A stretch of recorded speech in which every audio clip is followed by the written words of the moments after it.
দেখি ব্যাপারটা কি করা যায়, দেখি দিনে নাকে হাত মার দি, দেখি কি নিঃশ্বাস টিশ্বাসও তো বেরাচ্ছে না। স্যারের কাছে ফোন করতে হবে।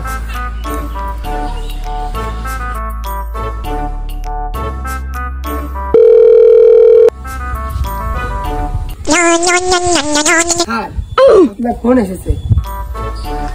Hello sir. আসসালামু আলাইকুম। রাজধানী থেকে মদন দা স্পিকিং বলছি। জি, আপনাকে কিভাবে সাহায্য করতে পারি এবং আপনি কোথা থেকে বলছেন? আমি এই যে ঢাকা 3 নম্বর সেক্টর থেকে বলছি, 4 নম্বর ওয়ার্ড। এখানে একটা লাশ পড়ে আছে আর কি। বলছি আপনাদের যে লাশের বিষয়টা, ঠিক আছে, এর আগে গাবতলী থানা থেকে একটা ফোন এসেছিল, সেখানে নাকি একটা লাশ পড়েছিল। তো সে লাশটা কি সেই ব্যক্তিটি ঘুমাইছিল, কিন্তু সেখান থেকে একটা রং নাম্বারে ফোন আসছিল যে সে লাশ সেখানে নাকি লাশ পড়ে আছে। তো আপনি সব থেকে ভালো হয় যদি আপনি লাশটা একটু চেক আপ করেন। ঠিক আছে।